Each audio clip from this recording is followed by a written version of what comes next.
What if, in a split second, your life changed completely because of an unexpected encounter? This is the incredible story of a truck driver who stumbled upon a breathtaking scene. An unconscious young woman lying on the side of the road. But the real shock came when he discovered who she was. A revelation that left him completely speechless. Want to know what happened? Stay with me and find out all the details. Cooper Miles' night shifts were usually monotonous but necessary. The snow-covered, deserted highway was a familiar landscape, and the hum of the engine kept him company as he pressed forward. But that night, everything changed. A flash ahead caught his attention, something standing out against the endless white of the storm. Instinctively, Cooper gripped the steering wheel, his eyes struggling to focus on what appeared to be an unmoving figure on the road. He slammed on the brakes. The truck skidded on the icy pavement before coming to an abrupt stop, his heart racing as if trying to match the roar of the engine. Outside, beyond the hood, something awaited him. The icy wind cut through him the moment he opened the door, slicing his skin like razors. With each step toward the figure, his thoughts raced. Could it be an animal? A trick of the snow? But no. Under the glaring headlights, the unmistakable shape emerged. A young woman lying on the roadside, nearly swallowed by the snow. She looked surreal, a figure frozen in time.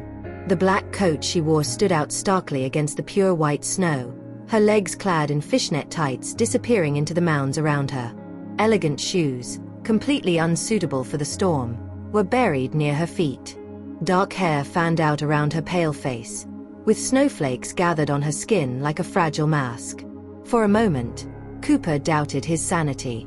It looked like a painting, an illusion conjured by his tired mind. But it was real. A sudden thought of Bella, his daughter, struck him. She was at home, battling an illness that drained her strength and every penny Cooper earned.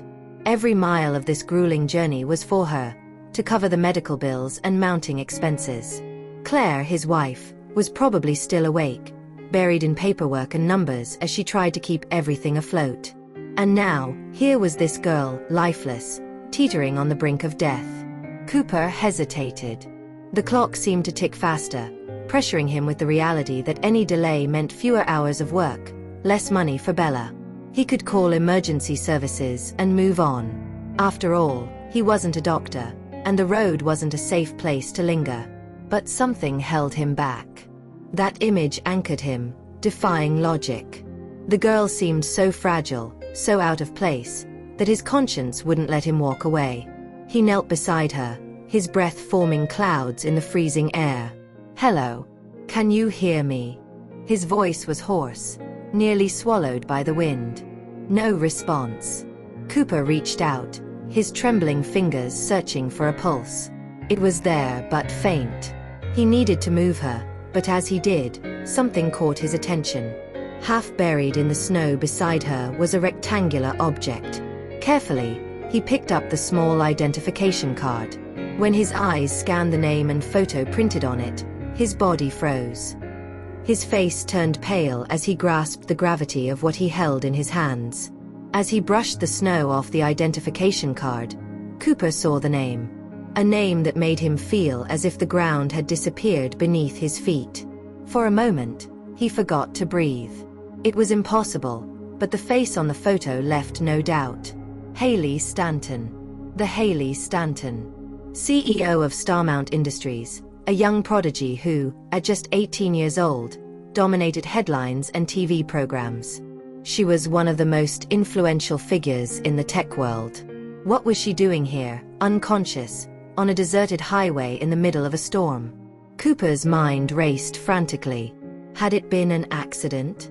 Was she running from something? Or someone? A soft moan broke through his thoughts, snapping him back to reality. "Are you okay? What happened to you?" Cooper asked, trying to keep his voice steady while his mind swirled with questions. The girl blinked slowly, her confused eyes darting around as if trying to understand where she was. I don't know where I am," she replied, her voice frail and hesitant. "You're on Highway 16, Cooper explained, trying not to show the unease he felt. "I'm Cooper. I found you here in the snow." We need to get you to a hospital." He helped her to her feet, supporting almost all of her weight as they struggled through the dense snow toward the truck. Each step was a battle, but he kept his arm firmly around her waist, ensuring she didn't fall. When they finally reached the vehicle, Cooper settled her into the passenger seat before rushing to the driver's side. He turned the heater to full blast, relieved to see Haley's cheeks beginning to regain some color. "Can you tell me your name?" he asked gently, watching her closely. For a moment, she hesitated, as if gathering strength to respond. "Haley. My name is Haley." Cooper nodded, though he already knew. The ID card in his jacket pocket burned like a constant reminder of how improbable this situation was. "Haley, do you remember how you ended up here, on the road?" Her eyes filled with tears, and her expression crumbled into despair. "It's terrible. You don't want to know," she murmured, her voice barely audible. "Please," Cooper said, his tone firm yet reassuring. "I need to know. If you were in an accident, I can help you." Haley shook her head, taking a deep breath before whispering, her voice trembling. "My husband. He tried to kill me." Her words froze Cooper's blood. "What? Why?" Haley wiped a tear sliding down her cheek. "Our company. It went bankrupt. When I told him, he lost it. He screamed that it was all my fault. Then, he and other men, they said they would fix the problem. I managed to escape, but..." Her voice broke, and she trembled at the memory. Cooper gripped the steering wheel, driving faster as if he could outrun the cruelty of her story. The Haley Stanton he knew from the headlines was a brilliant and commanding woman, the CEO of a billion-dollar company. But now, sitting beside him, was a young woman, vulnerable and marked by fear and pain. The silence between them was heavy, but Cooper knew he had to protect her. As much as his mind questioned the story, the desperation in her eyes was genuine. The storm outside was relentless, but he felt the real danger wasn't the cold or the snow. It was what Haley was running from. As the truck pressed on through the night, Cooper knew this journey was far from over. He glanced at Haley, curled up in the passenger seat. No matter the cost, he had to help her. Within an hour, Cooper's truck pulled into the hospital parking lot, the tires crunching against the salt scattered to combat the ice. As he parked near the emergency entrance, a wave of familiarity hit him hard. It was the same hospital where he and Claire had brought Bella countless times for her treatments. The memory of his sick daughter pierced his heart, but he quickly pushed the thought aside. Right now, his priority was Haley. Cooper helped her out of the truck, supporting her as they moved toward the automatic doors that opened with a rush of warm air. The contrast between the brightly lit interior under fluorescent lights and the dark, snowy night outside was almost overwhelming. He blinked, adjusting to the brightness, as Haley stumbled beside him. Almost immediately, a team of nurses approached, their gazes fixed on the disheveled and visibly injured figure Cooper was guiding. He recognized one of them, Nurse Martinez, who had cared for Bella many times. Her eyes widened when she saw him. "What happened?" she asked, her voice a mix of surprise and concern. "I found her on the side of the road," Cooper replied, trying to sound calm despite the chaos in his mind. "She was unconscious in the snow. Her name is Haley."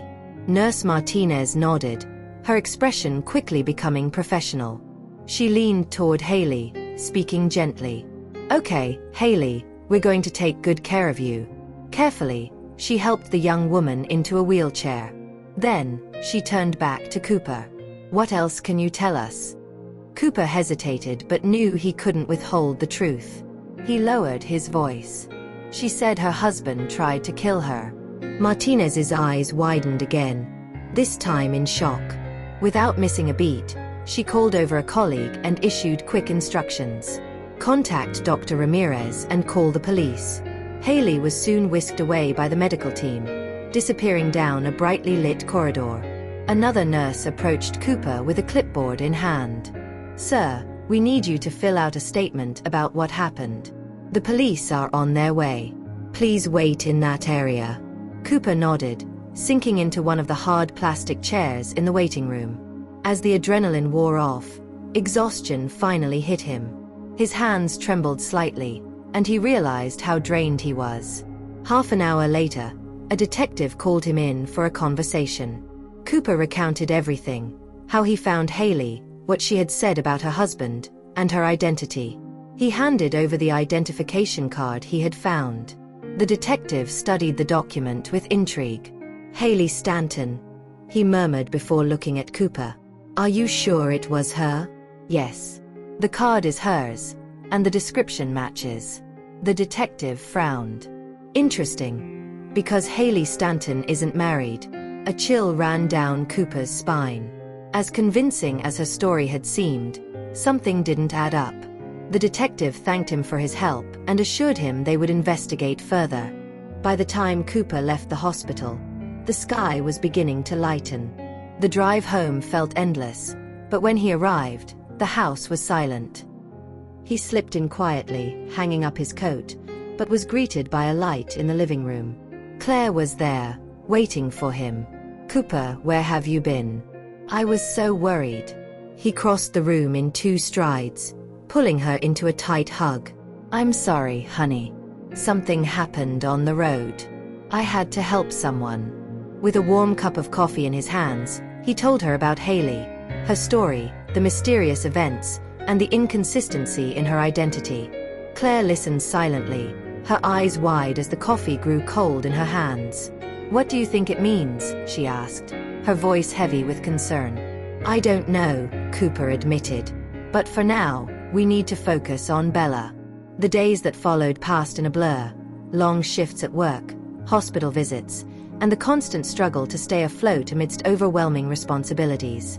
Cooper continued to feel the weight of that night, a mystery that refused to let go of him. Even so, his priority remained clear: his family. Cooper's truck had become his second home, a place where he wrestled with the crushing weight of his family's situation. During breaks, he called Claire for updates on Bella, but each call seemed worse than the last. "She's getting weaker, Cooper," Claire would say, her voice heavy with emotion. "The doctors think we're running out of time." Those words pierced his soul, but he couldn't give up. Cooper threw himself into extra shifts, driving through countless nights, his eyes burning with exhaustion. Black coffee and an almost feverish determination were his only fuel. But no matter how much he drove or how many hours he clocked, the mountain of medical bills remained insurmountable, a peak too high to climb. Then, on one cold morning, everything changed. He was gearing up for another shift when his phone vibrated in his pocket. Seeing the hospital's number on the screen, his heart raced. A flood of worst-case scenarios ran through his mind. Trembling, he answered. "Mr. Miles," said a familiar voice. "This is Dr. Christopher. I have incredible news about your daughter's case." Cooper swallowed hard, his voice emerging as a desperate whisper. "What is it?" "An anonymous donor has paid for Bella's entire operation. We can schedule the surgery immediately." For a moment, Cooper's world seemed to tilt. He nearly dropped the phone. "What? How? Who would do this?" "I'm afraid I don't have that information," the doctor replied, his voice warm and filled with genuine joy. "But whoever it was, they've given your daughter a second chance at life." The words felt surreal. Overcome with emotion, Cooper could barely speak. He thanked the doctor profusely, the phone still trembling in his hand. His mind raced. Who could have done such a thing? Few people knew about Bella's condition, and he and Claire had been too proud to ask for help beyond their immediate circle. He quickly dialed Claire, the words tumbling out as he shared the news. Her response came in sobs of relief. "It's a miracle, Cooper. Our prayers have been answered." "I'm coming home now," he replied, his heart pounding. "We need to get Bella to the hospital." Cooper abandoned his shift without hesitation, climbing into his truck as though destiny awaited him. The 1-hour drive felt like an eternity. Every red light was agonizing, every lost minute a blow. He gripped the steering wheel so tightly his knuckles turned white, murmuring under his breath, "Hold on, Bella. I'm coming." Finally, he pulled into the driveway, practically leaping from the truck before the engine had fully stopped. He flung open the front door to find Claire and Bella waiting for him, a small suitcase packed beside them. Bella's eyes sparkled with a light he hadn't seen in weeks. "Daddy, are we going to the hospital? To get me better?" Cooper dropped to his knees, pulling her into his arms and holding her tightly. "That's right, sweetheart. You're going to be okay." He looked at Claire over Bella's shoulder, their eyes meeting as tears welled up in both of them. It was a moment of profound relief, so overwhelming it felt sacred. Without wasting another second, they loaded into the car. Cooper drove carefully, but every mile felt like a victory. Bella, sitting in the back seat, chatted excitedly about all the things she would do once she was better. Her voice, filled with hope, was music to Cooper's ears. In the days that followed, life became a whirlwind of joy and recovery.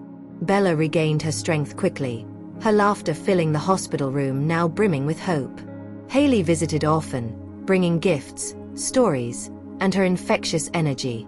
It wasn't long before Bella started calling her Aunt Haley, a title Haley embraced with pride, always accompanied by a warm smile. As Bella recovered, Cooper and Claire began to reflect on everything that had happened. Their encounter with Haley was not just an act of mutual kindness, but a reminder that even in the darkest moments, light can come from the most unexpected places. Cooper, in particular, felt transformed. The crushing weight of medical bills and responsibilities seemed, somehow, lighter now, as if the world had proven it was possible to find help when you least expect it. When Bella was discharged, it was a moment of celebration. The hospital was filled with hugs, laughter, and even tears of joy. Haley, who was now practically part of the family, was there to bid farewell, promising to stay in touch. Before leaving, she pulled Cooper aside, holding his hands firmly. "Cooper, you've given me more than you realize," she said, her eyes shining with sincerity. "You didn't just save my life that night. You made me believe in the goodness of people again. That's something no amount of money could ever buy." He smiled, deeply moved. "And you've given us something we don't even know how to thank you for. You gave us back our daughter. There are no words for that." "Then don't say anything," Haley replied, hugging him. "Just live your life fully. Cherish every moment with Bella and Claire. That's all I could ever wish for." The weeks that followed were a rebirth for the Miles family. Bella returned to school, full of energy and enthusiasm. Claire resumed her hobbies, finally allowing herself to relax after years of constant stress. And Cooper. He found a new perspective. Each night on the road became less about the weight of responsibilities and more about the value of human connection. One day, months after their encounter, a letter arrived at their home. It was from Haley. Along with a note full of gratitude and encouragement was an invitation to the launch of a new scholarship program she had created. The Cooper Miles Kindness Fund. Read the attached brochure. The program was designed to help families facing medical and financial struggles, inspired by the encounter that had changed their lives. As Cooper read the letter, tears streamed down his face. He held the invitation tightly, feeling a mix of pride and humility. The impact of his actions had rippled outward like waves in a still pond, touching lives in ways he could never have imagined. That night, as Claire prepared dinner and Bella laughed in the backyard, Cooper gazed at the starry sky. He thought about the snowy road, the storm that had nearly swallowed everything, and the miracle that had emerged from it. A stranger's kindness had saved not just his daughter, but also his faith in the world. And you? Have you ever experienced an unexpected act of kindness that changed your life? Or been in a position to help someone in need? Share your story in the comments below. And remember, sometimes, the smallest gesture can make the biggest impact. Don't forget to like and subscribe for more inspiring stories about human connection, hope, and the invisible force that binds us all.